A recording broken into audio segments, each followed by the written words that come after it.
भारत के साथ कौन से इंटरनेशनल फुटबॉल क्लब ने 250 करोड़ रुपीस का फ्रॉड कर दिया है? कौन से देश की गवर्नमेंट ने अब भारत से पेट्रोल और डीजल की मदद मांगी है? ईरान वॉर को लेकर भारत ने 60 देशों के साथ मिलकर अब कौन सी कंसल्टेशन स्टार्ट की हैं? और भारत पाकिस्तान की टॉक्स को लेकर कौन सी नई अपडेट आ रही है? इसके अलावा भी काफी सारी इंपॉर्टेंट अपडेट्स आ रही हैं जो आपको मेन स्ट्रीम के न्यूज चैनल्स के ऊपर एक साथ बिल्कुल देखने को नहीं मिलेंगी, इसलिए वीडियो को एंड तक देखिएगा। सबसे पहले बात करते हैं भारत और अर्जेंटीना फुटबॉल टीम के बारे में। रेफरेंस के लिए आपकी स्क्रीन के ऊपर आर्टिकल का स्क्रीनशॉट है।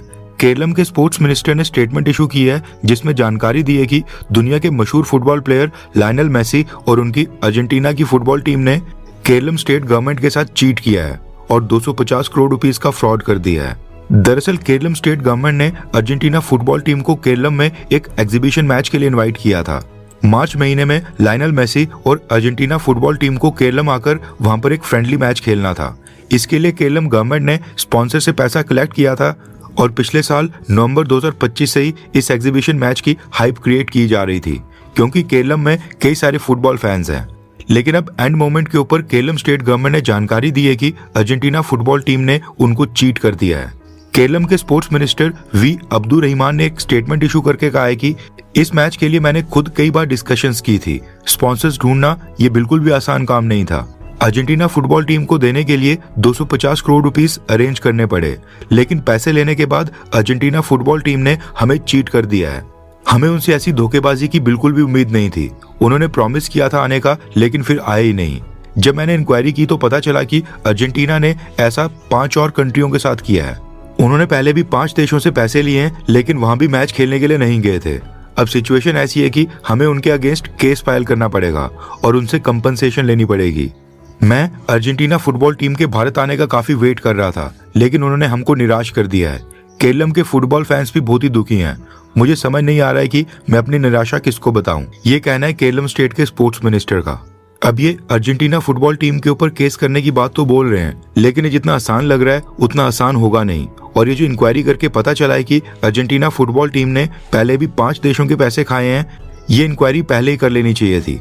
अब सवाल ये है कि केरलम स्टेट गवर्नमेंट ने जो टैक्स पेयर्स और स्पॉन्सर्स का 250 करोड़ रुपीस गंवा दिया है, इसकी भरपाई कैसे होगी? हालांकि अभी तक केरलम स्टेट गवर्नमेंट ने सेंट्रल गवर्नमेंट से दखल देकर अर्जेंटीना गवर्नमेंट के साथ डिप्लोमेटिक लेवल के ऊपर इस मुद्दे को उठाने की रिक्वेस्ट नहीं की है। वैसे आपको क्या लगता है कि क्या मोदी सरकार को इस मामले में दखल देकर अर्जेंटीना गवर्नमेंट के ऊपर प्रेशर डालना चाहिए कि अपनी फुटबॉल टीम को एग्जीबिशन मैच के लिए केरलम भेजे? हाँ या फिर ना, नीचे कमेंट करके अपनी राय जरूर बताएं। नेक्स्ट अपडेट आ रही है भारत और पाकिस्तान को लेकर, और ये आज की सबसे बड़ी न्यूज है। रेफरेंस के लिए आपकी स्क्रीन के ऊपर वियॉन न्यूज आर्टिकल का स्क्रीनशॉट है। न्यूज आ रही है कि भारत और पाकिस्तान के बीच ऑफिशियल लेवल के ऊपर तो दुनिया के सामने रिलेशंस बिल्कुल फ्रीज चल रहे हैं। दोनों देशों की सरकारों के बीच कोई भी कांटेक्ट नहीं हो रहा है, लेकिन पर्दे के पीछे भारत और पाकिस्तान के बीच ट्रैक 2 डिप्लोमेटिक चैनल्स अभी भी एक्टिव हैं। इवन जो पिछले साल पहलगाम का हमला हुआ था और भारत ने ऑपरेशन सिंदूर किया था, उसके बाद भी भारत और पाकिस्तान के बीच पर्दे के पीछे ट्रैक 2 बैक चैनल्स एक्टिव हैं। हैरानी वाली बात यह है कि इस मीडियम से भारत और पाकिस्तान की जो लास्ट मीटिंग हुई थी वो भी 1 महीने पहले फरवरी में कतर की राजधानी दोहा में हुई थी। कतर में भारत और पाकिस्तान के ऑफिशियल्स ने ये मीटिंग की थी और ये कोई पहली बार नहीं है।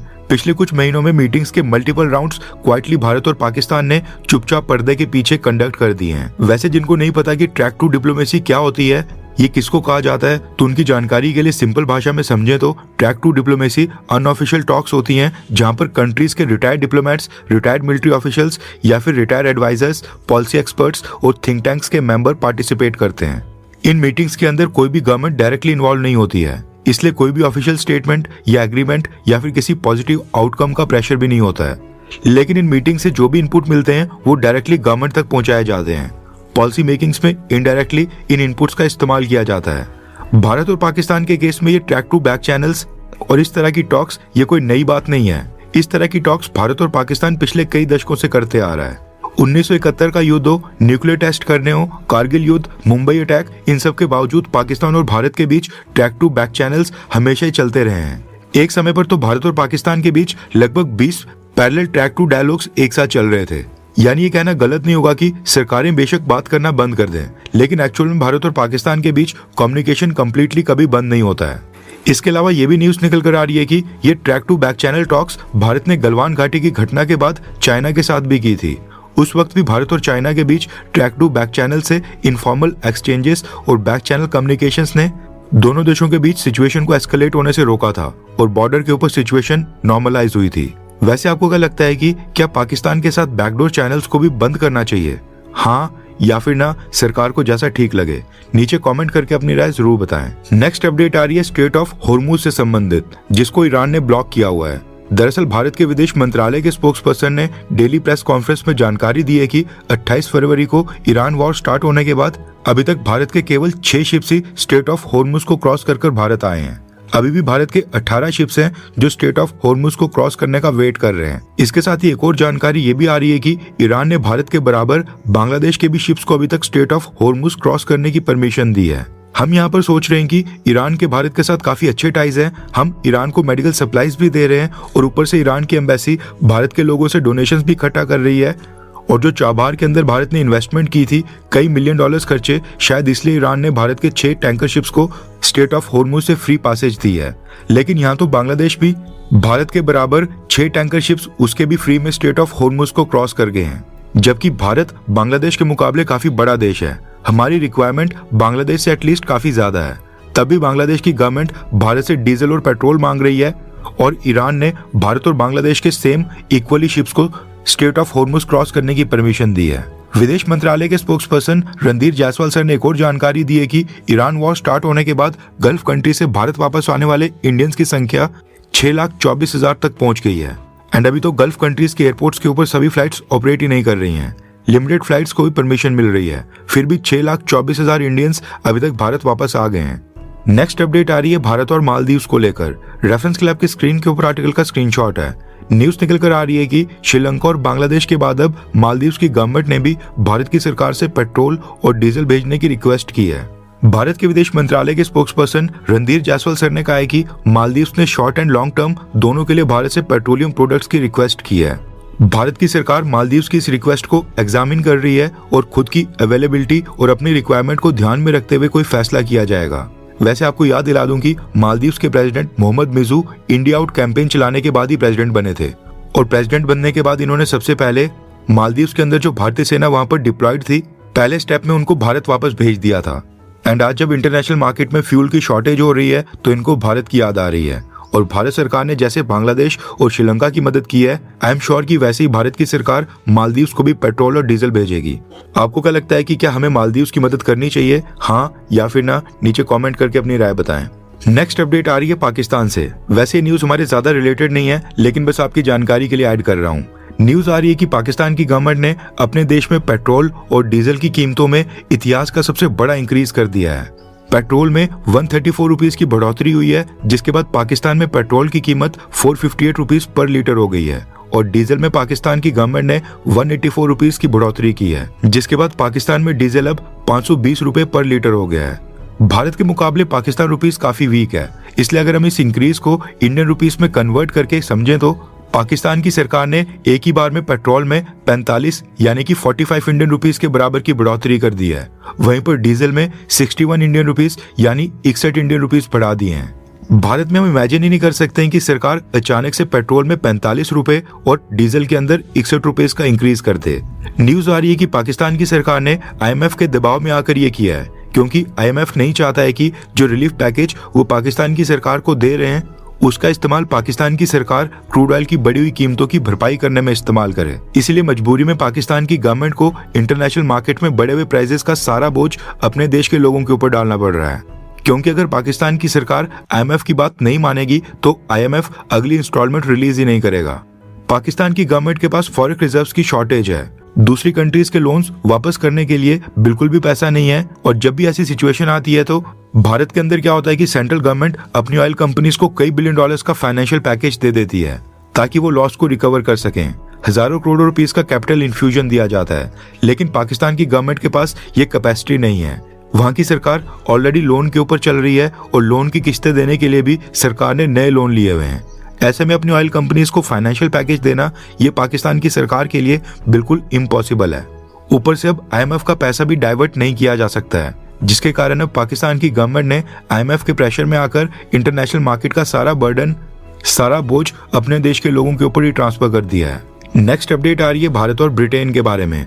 दरअसल न्यूज निकल कर आ रही है कि ब्रिटिश गवर्नमेंट ने स्ट्रेट ऑफ हॉर्मुज को ओपन करने और वेस्ट एशिया में जो डेवलपमेंट्स हो रही हैं उनको रोकने के लिए अभी कुछ ही घंटे पहले एक मीटिंग होस्ट की थी। इस मीटिंग में ब्रिटेन ने दुनिया के कई देशों को इन्वाइट किया था, जिसमें भारत भी शामिल हुआ। इससे पहले ईरान वॉर को लेकर कई सारी मीटिंग्स हुई हैं, काफी सारी ज्वाइंट स्टेटमेंट्स भी आई हैं, उनमें भारत सरकार ने हिस्सा नहीं लिया था। लेकिन ये जो ब्रिटेन की फॉरेन मिनिस्ट्री ने कंसल्टेशन स्टार्ट किए हैं, इसमें भारत ने पार्टिसिपेट किया है। न्यूज आ रही है कि तकरीबन 60 देशों ने ब्रिटिश गवर्नमेंट द्वारा स्टार्ट की गई इन कंसल्टेशंस में हिस्सा लिया है। खास बात यह है कि ब्रिटिश गवर्नमेंट ने ईरान वॉर को लेकर ये जो कंसल्टेशन स्टार्ट किए हैं, ये भी मिनिस्ट्रियल लेवल के ऊपर स्टार्ट की गई हैं। और ये मीटिंग होस्ट की थी British foreign minister Yeti Cooper ने, और ये ऑनलाइन वीडियो कॉलिंग के थ्रू वर्चुअल मोड से हुई थी। हालांकि इस मीटिंग में भारत के विदेश मंत्री जयशंकर सर ने पार्टिसिपेट नहीं किया, बल्कि उनकी जगह हमारे विदेश मंत्रालय में फॉरेन सेक्रेटरी विक्रम मिश्री सर ने भारत को रिप्रेजेंट किया। और इस मीटिंग में विक्रम मिश्री सर ने भी अगेन वही बातें रिपीट की हैं, जिसमें हमने कहा है कि फ्रीडम ऑफ नेविगेशन होनी चाहिए, इंटरनेशनल वाटर्स में शिप और ऑयल टैंकर्स के ऊपर हमले नहीं होने चाहिए, और सारी कंसर्न पार्टीज को डिप्लोमेटिक रास्ते के ऊपर डायलॉग का रास्ता चुनना चाहिए और बातचीत करके ये मसले सुलझाने चाहिए। यहाँ तक अगर आपने हमारी वीडियो देख ली है तो इसका मतलब है कि आपको हमारी ये वीडियो काफ़ी अच्छी लगी होगी। भारत की फॉरेन पॉलिसी, हमारी अर्थव्यवस्था और डिफेंस से संबंधित काफ़ी सारी इंपॉर्टेंट न्यूज़ होती हैं जो बाकी चैनल्स कवर नहीं कर रहे हैं या फिर बाकी चैनल्स मिस कर देते हैं। हम वो सारी इंपॉर्टेंट न्यूज़ कवर करने की कोशिश करते हैं। प्रॉब्लम ये है कि अब हम चीज़ों को थोड़ा और प्रोफेशनल लेवल के ऊपर लेना चाहते हैं, टीम को बड़ा करके चैनल के ऊपर अपग्रेड्स करना चाहते हैं, ताकि और भी बेटर और प्रोफेशनल वीडियोस आपके लिए हम लाते रहें। हम चाहते हैं कि बेटर रिसर्च करके ग्लोबल थिंक टैंक्स की रिपोर्ट्स, इंटरनेशनल पॉलिसी पेपर्स और ग्लोबल लेवल के ऊपर भारत के लिए कौन सी चुनौतियां आ रही हैं, उसको डिटेल में स्टडी करके आप तक और बेटर तरीके से पहुंचाया जाए। इसके लिए हमें रिसर्च, एडिटिंग और कंटेंट क्वालिटी को इम्प्रूव करना होगा, और उसके लिए टीम भी एक्सपैंड करनी होगी। ऑनेस्टी के साथ मैं आपको बताना चाहता हूँ कि हमारे पास इस चैनल को नेक्स्ट लेवल के ऊपर लेने के लिए जुनून और जज्बा, ये दोनों ही हैं। एक दिशा भी है जिसकी तरफ हम आगे बढ़ना चाहते हैं, लेकिन फंड्स की कमी आ रही है। हमें बस आपके सपोर्ट की जरूरत है, जो आप हमारे चैनल का मेंबर बनकर हमें दिखा सकते हैं। हमने इंडियन अफेयर्स चैनल के ऊपर मेंबरशिप स्टार्ट कर दी है, और मेंबरशिप को ज्वाइन करने का लिंक वीडियो के डिस्क्रिप्शन में दे दिया गया है, जहां से आप बहुत ही आसानी से चैनल को ज्वाइन कर सकते हैं। एंड ऐसा नहीं है कि आपको चैनल मेंबर बनने का कोई भी बेनिफिट नहीं होगा। चैनल मेंबर्स के लिए, यानी कि जो भी लोग ज्वाइन करते हैं, हम उनके लिए हर हफ्ते 3 से 4 स्पेशल मेंबर्स ओनली वीडियोस लाते रहेंगे, जिसमें हम global think tanks, international experts और डिटेल जियोपॉलिटिकल एनालिसिस को शेयर करेंगे, जो अक्सर इंटरनेशनल रिपोर्ट्स, रिसर्च पेपर्स और एक्सपर्ट डिस्कशंस पे मिलते हैं। लेकिन जो हमारी नॉर्मल वीडियोस होती है, उनमें उसको डिटेल में कवर करना काफी मुश्किल हो जाता है। बाकी जो नॉर्मल वीडियोस हमारे चैनल के ऊपर अभी आ रही हैं, वो सब व्यूअर्स के लिए आती रहेंगी, लेकिन जो लोग चैनल को ज्वाइन करते हैं उनके लिए स्पेशल कंटेंट आएगा। आई होप आप लोग मेंबरशिप को ज्वाइन करके हमें सपोर्ट करेंगे, ताकि हम आपस में एक साथ मिलकर इस चैनल को नेक्स्ट लेवल के ऊपर ले जाएं। ज्वाइन करने का लिंक डिस्क्रिप्शन में है। जय हिंद, वंदे मातरम।